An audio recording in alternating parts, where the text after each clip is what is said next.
tanong po ng ating tagasunod, ang sabi dito, sir, pwede po bang ipang-asay na ginto ang mix na suka at sunrox? Ang sagot ko po dyan ay 100% hindi at 100% mali. Lamang ang may alam.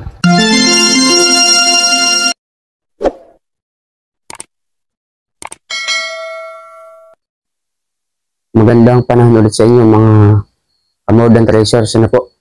Sa video po natin ito ay sasagutin natin yung tanungan ng isa nating kaibigan. Siya daw po ay nasa abroad pa. Ang sabi niya ay ganito. Ito po ang kanyang tanong. Sir, pwede po bang gamitin pang test ang mix na suka at sunrox? Dahil may napanood po kasi ako, ang ginamit nila ay suka at sunrox daw po. Magre-react po ba ang stainless at silver sa suka at sunrox?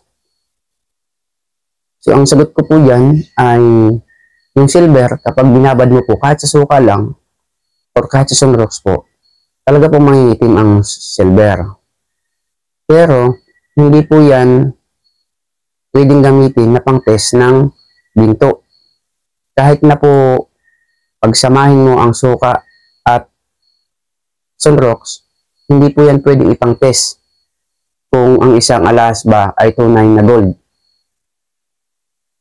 At ang stainless naman, kapag ibinabad mo po sa suka at sunrox, hindi po yan magre-react kahit anong gawin mo. Dahil hindi po yan kayang sirain ng kahit anumang liquid. Kahit nga po ng acid namin, nitric acid. Yung ganito po mga kaibigan natin ay nagtatanong siya dahil ang sabi niya, siya daw po ay nasa abroad at ang kanila daw bahay malayo po sa bayan. So, paano po yung kanyang pag-search sa YouTube? Ang napanood niya daw po pinang-test ng gold ay suka at sunrox. So, diretsahan ko pong sasabihin sa inyo, kapag ang pang-test po ng gold ay suka at sunrox, yan po ay mali. 100% mali po yan. Dahil uulitin ko po sa inyo, panoorin niyo po yung nauna kong video, binabad ko po magdamag yung mga fake na alahas sa suka at asin. Hindi po nag-react, hindi nangitim, o hindi din po namuti. Sabi nga ng iba, nakausap akong vlogger din, kaya naman daw ginagawa na pinang-test ng alahas ay ang suka, o kaya asin o sunrox, ay basic test lang daw po to. Ano po ba ibig sabihin ng basic test? Pag sinabing basic is madaling paraan. Basic test. Ano po? Kung paano mong malalaman na ang alahas ay ginto. Ang tanong, yung basic mo ba ay tama? Di ba? Pag sinabing basic test, kailangan maituro mo ng tama ang isang bagay na tinuturo mo sa madaling paraan. Naalala ko po nung nag-aaral pa ako ng school, ang aming subject ay math, algebra. Napakahirap po ng subject na math na algebra. Yung classmate namin na pinakamaliit, pinakabata sa amin, yun po ang personal namin, top 1 po namin yun. Ano po? Algebra, napakahirap. Pero pag alam mo ang sikreto, napakadali. Ganun din po sa alahas. Kapag po ang alahas ay alam mo po ang sikreto, napakadali lamang pong malaman kung ang isang alahas ay gold. Ano po? Sa tingin nyo lamang ang hirap ng ginagawa ko sa pag-test ng alahas, naku po, super dali lang po yan. Ako po ay natuto sa pag-aalahas. Tatapatin ko po kayo. Wala pong nagturo sa akin. Base lamang po yan sa sarili kong karanasan. Kaya ako nagkwento kung bakit ako natuto mag-alahas. Pero ang sasabihin ko po sa inyo, wala pong nagturo sa akin. At simula nang ako ay mag-aral ng alahas, hanggang sa ngayon, 14 years po, ako po ay patuloy sa pag-aalahas sapagkat ako po ay isang alahero pagdating po sa pag-aaral patungkol po sa alahas, hindi po pwedeng basic, hindi po pwedeng basic test. Pwede siguro basic test. Basta alam mo na tama ang tinuturo mo. Pero kapag ang paraan ng pagtuturo ng basic ay sukat, asin, baka basic na pagpapaksiw po yung sinasabi nyo. Sabi nga ng iba ako daw po ay baguhang vlogger. Ito po naman, kasi ito po aking YouTube channel, More Than Treasures, ay 9 months pa lang. Kaya lamang po siya naging 1 year, pag tinignan niyo po. Dahil yung mga nauna ko pong video, yun po ay galing pa sa video ko nung una kong ginawang YouTube channel na The Poor Hunter. Kinuha ko lamang po kasi nawala yung cellphone ko, hindi ko na mabuksan, nalimutan ko password. Kinuha ko po yung mga nauna kong video doon. Isinaling ko po dito sa More Than Treasure. Kaya po pag mapapansin mo mga una kong video, ay hindi po siya kasing linaw ng bago kong mga video. Dahil po, bumili talaga po ako ng cellphone na pang vlog ngayon. Ito pong aking Samsung. Binili ko po ito 9 months na po. So, ulitin ko po sa inyo ha. Ang pagtuturo po sa gold, hindi po pwedeng basic test. Pero ang gamit mo, suka, asin, magnet, hasaan, ano pa, muriatic acid. Hindi po tayo sa naninira ng mga nagtuturo. Ang alam ko pong sinisira ay yung tama. Pero kung mali, ay dapat po talagang sirain yan. Dahil ang sabi nga, ang mali, kung nagsimula ka ng mali, magtatapos ka po sa mali. Tignan niyo po ang polo. Ang t-shirt niyo, polo shirt. Pag nagbotonis ka po ng mali sa una, hanggang sa matapos, yan po ay mali. Kaya kailangan basic mo, yung una, yun ang pinaka-basic. Kailangan tama po yun. Matatapos ka po ng tama. At kung sa harap-harapan naman po, sasabihin po ng mga nagbablog tungkol sa suka at asin, sunrox, na yung kanilang pagbablog ay basic. Kaya kong sabihin sa inyo na hindi po yan basic. Ang tawag po dyan ay maling pagtuturo. False teaching. Ano po? False test. Hindi po yan basic test. Kasi bakit? Kung kaya mo pong alamin ng isang alas ay ginto sa magitan po ng suka, asin, muriatic acid, sunrox, bibigyan po kita ng alas na peke. Sisiguraduhin ko sa iyo, hindi mo masasabing tunay yan o fake yan. Dahil sisiguraduhin ko ano man ang gamitin mo, kahit na po asido, hindi po magre-react ang peking alas na ibibigay ko po sa inyo. So hindi po yan basic. Ang tamang basic ganito. Kailangan, number 1 po ha, ito ang basic na ituturo ko po sa inyo. Ang tunay na alahas, ganito. Ginto.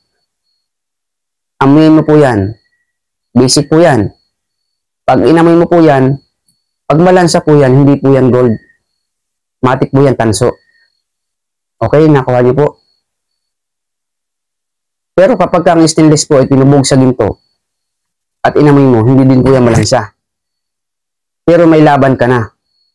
Kasi automatic, hindi po malansa ang iyong inamoy na alahas. Iyan po ay may laban ka pong yan ay ginto. Pangalawang basic test. Kung iyan pong iyong alahas ay dilaw. Ano po? Inamoy mo po yan, hindi po siya malansa. Titignan mo na po yung lock. Ang original na alahas, may lock po talaga yan. Ano po? May lock po yan. At doon sa lock, may nakatatak po yan. 18K kung 18K, 750 kung 750. Panoorin niyo po yung mga nauna kong video. Yung tatak ng mga tunay na ginto. Ang ginto po, simula 24K. Sumunod na po yan ay 22K. Sumunod na po yan ay 21K.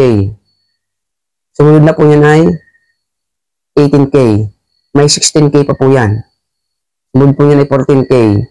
May 12K din po yan. Sumunod po yan ay 10K. May 9K po yan. Sumunod po ay 8K. May 4K. May 6K. Pero po yung 8K pababa, ang tawag po dyan ay kulo. Paano kung yan ang may counter mo? Ano po? Binuhusan mo yan ng nitric acid o ng sunrox. o ng asin, mangingitim po yan. Kasi kung tawagin po dyan ay kulo, pero ginto. At may presyo po yan.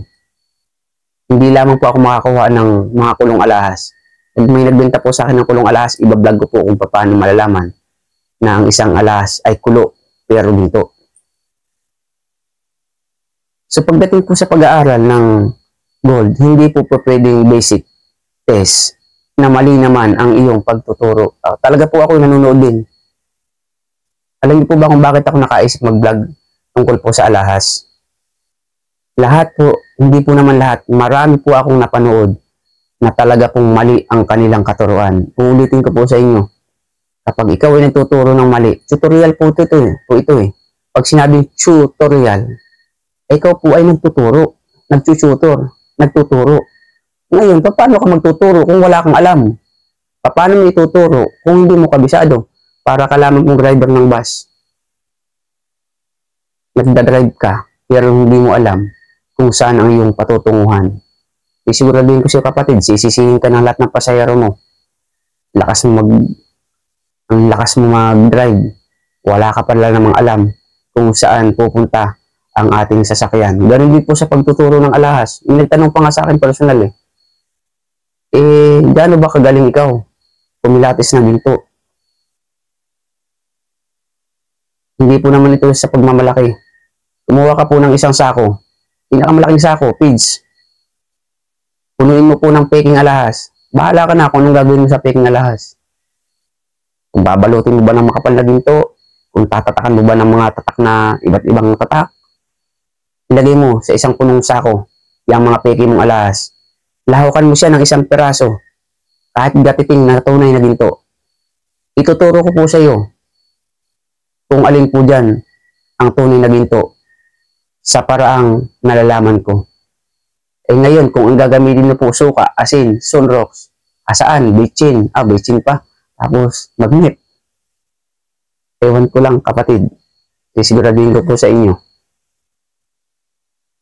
Nawa ay huwag magagalit. Sabi nga, bato-bato sa langit, ang tamaan ay buti nga. Dahil ang usapang ginto ay ginto. Napakaliit mong halaga. Alam niyo po ba yung ganitong alahas? Pag ganito kalaking alahas mo, tapos po ay binalot ng makapal na ginto, sindikato pala. Ako, pag may nagbibenta sa akin ng alahas, kilala ko kung sindikato o hindi. Kilala ko kung manloloko o hindi. Ang bungan po niyan ganito. Magkano mabibili itong alahas ko? Galing pang abroad yan. Galing pang Saudi yan. Saudi gold yan. Galing pang Amerika yan. Galing pang Switzerland yan. Galing pang Italy yan. 18K yan. Wala na po akong pakialam kahit sa alupalop ng mundo nang galing yung alahas mo. Totoo lamang po, kami yung mga alahero, wala po kami pakialam kung saan ang galing yung alahas mo, kahit sa alupalop ng daigdig yan ang galing. Hindi po usapan dito kung saan ang galing ang alahas mo. Ang usapan po kung tunay ba ang alahas mo. Meron pong nagbebenta sa akin. Sa dami ko na pong karanasan sa pamimili ng alahas. Meron pong magbebenta sa akin. Kung titignan mo kanyang forma, elegante, mabigat. Kala mo, mapera. Ang ibebenta sa akin, fake lang. Pero may nagbebenta po sa akin mukhang luslusin. Mukha pa nga yatang katutubo. Minsan nga katutubo pa talaga eh. Pero tunay ang kanyang ginto. Ang tanong, saan ang galing yung ginto niya? Wala po kami pakialam. Kung saan ang galing ang ginto niya, hindi na po namin inaalam. Kasi ang usapan, kung tunay ba ang kanyang ginto. Kaya inuulit ko po sa inyo, sa mga nagbablog po naman, ano po, pag po kayo sa akin magagalit, matuwa pa kayo. Dahil sisiguraduhin ko po sa inyo. Tapos binabasa ko yung mga comment section nila, minsan naka-off, nakasarado, gusto ko mag-comment. Yung iba naman gusto ko mag-comment, kaya lang, hindi na ako nagko-comment. Kaya mapapansin niyo po, kahit nakikita kong mali, hindi po talaga ako nagko-comment. Pero, ulitin ko po sa inyo, yung ganito kalaking alas na ginto. Tapos, ibebenta po sa iyo, may tatak, 18K sa lock. Binalot na makapal na ginto. Kahit magdamag mo po yung ibabad sa suka, asin, sunrox, bitchin, magnitin mo maghapon, hindi po yan i-epekto yung mga alam mo. Bakit? Hindi nga po basic yan. False test po yan. Ano po? pulse test po yan, yung tinuturong ganyan. O ngayon, binabad mo sa suka, asin, bitchin, sunrox, inagnit mo, hindi dumikit. Ganto kalaking alahas, babayaran mo. Sige nga po. Paano yung nagtanong sa akin, no? Ito, sir, kami po ay malayo pa. Nasa abroad po kami. Malayo po kami sa kabayanan. Kung magdala sa kanya ng mas malaki pa ditong, alam niyo po ba, yung mga kadekade ng mga banggel na kadekade ng mga alahas, talaga pong dalhan ka niyan. Tapos, alam niyo po ba mga alahero, mga platero? Kaya po niyang gumawa ng talagang kung titignan mo ay tunay na ginto. Pero sasabihin ko po sa inyo, pag alahero ka, paano kung ibabad mo sa suka at asin? Tapos ganito. Pag ang alahas may ganito kalaki, tatapatin ko na po kayo. Kahit po 50,000, napakabilis po pag ang isang alahero ay marunong. Paano? Binabad mo sa suka, asin, tuyo, bitchin, sunrox, pinagnit mo, tapos ibebenta lang sa'yo ng 20,000. Nakapanood, hindi marunong sa alahas, ginaya niya yung vlog ng nagbabad sa suka, nagbabad sa asin, tapos hindi naman po nangitim yung alahas, kasi nga po, stainless, binalutan pa ng ginto, tinatakan pa. Kapatid, siguraduhin ko po sa inyo, sa mga nagbablog, marami pong naniniwala sa inyo na nagkakamali. Siguro yung iba nahihiya lang. Pero sa akin po, may nagko-comment talaga na may napanood daw po sila, ginaya nila, napeke sila. Kaya po, ulitin ko po sa inyo, pagdating po sa usapang ginto, kailangan yung basic mo is tama. Hindi po basic test. Mali naman. So, nawa po itong video ko ay nakatulong sa inyo. Doon sa nagsagot, nagtanong, shout out sa iyo, kaibigan.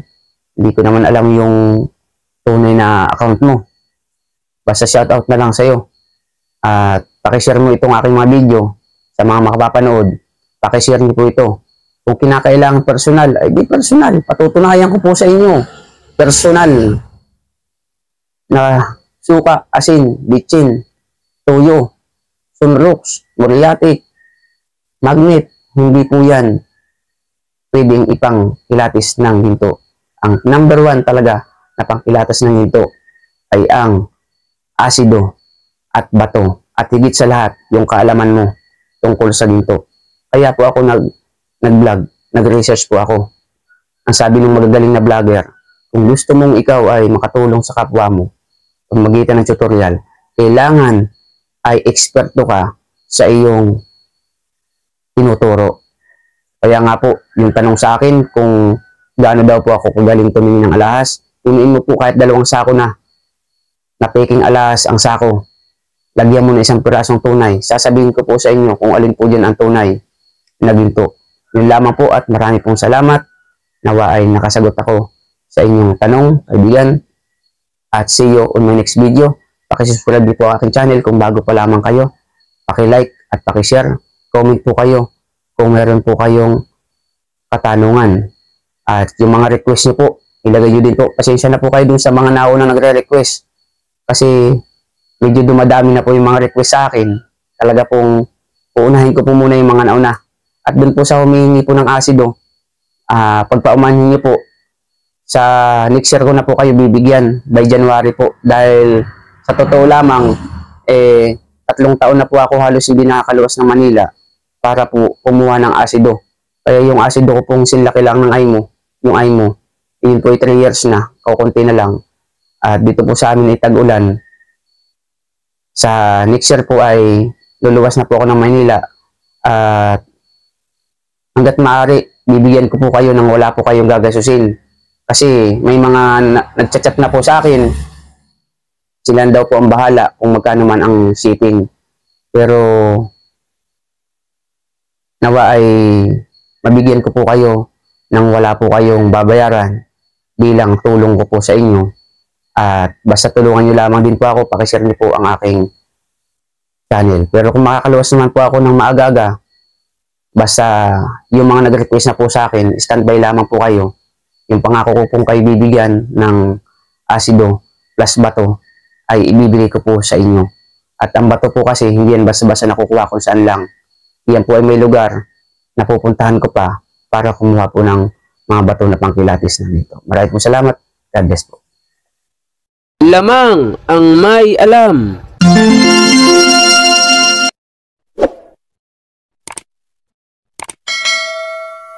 Lamang ang may alam.